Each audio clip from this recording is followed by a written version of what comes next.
Um, I'm Georgia. I go to Nottingham Trent University. And Hi, I'm Connor. I'm a student at Cardiff University and I'm studying. Hey, I'm Dylan. I'm also in second year at NTU studying. Morning, everyone. I'm Jade. I'm room business. Good morning, everyone. I'm Michelle. I'm from Counselling West Bridgeford.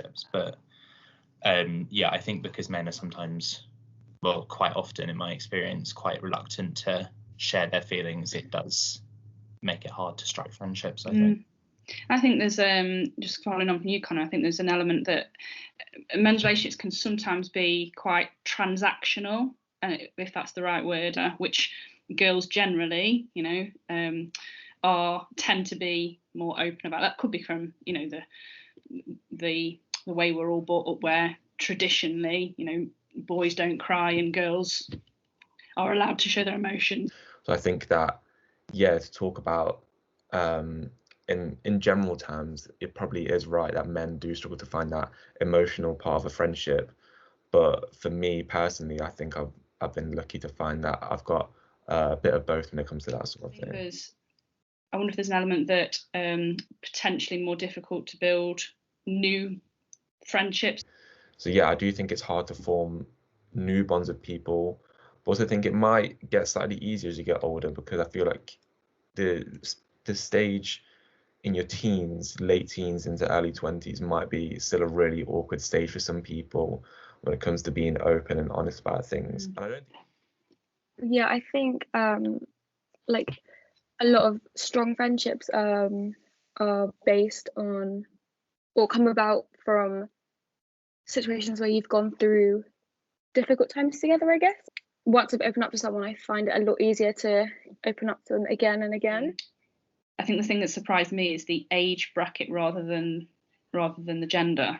I definitely wasn't surprised, because I think there is such a stigma around men's mental health and men being seen as or thought of as weak if they were to open up to somebody about it. I mean, at university, I think we've had quite a difficult time where the majority of our university experience has been on, everything's been online, or we've been at home, so I haven't been able to form those close friendships. But I think it's very important to make sure you touch base with your friends, especially friends who are guys. So I think it's important of overcoming that boundary and sort of being able to be I need to touch base with this person because I need to make sure that they're all right. By actually reaching out and taking that active step to say, look, are you okay?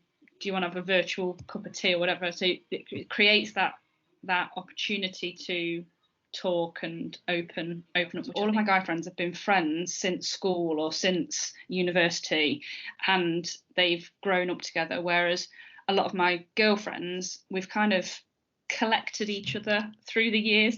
Lots of little friendships. I'm really lucky that at home I've got a lot of friends and a big friendship group with people that are all genders, so not just females.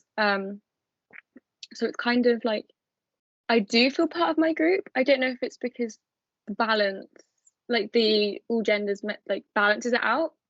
I know that in secondary school, I definitely felt like it was a lot harder to make friends, and I felt like I would go from friendship group to friendship group, not really feeling part of that group, but just trying to kind of stay on the outside. Actually, it is quite a societal reflection in that I think a lot of the reason that men seem to, in a lot of people's perception, be able to clear the air incredibly quickly, I think somewhat stems from the fact that men are sort of raised with the ability to be just bold and loud about things that they disapprove of or dislike or disagree with. Maybe somewhere subconsciously we're all conscious that, okay, we don't want to seem like we're moaning, we'll just not mention it and we'll just brew it up, rather than, like you say, just saying, look, this is my issue, can we fix it?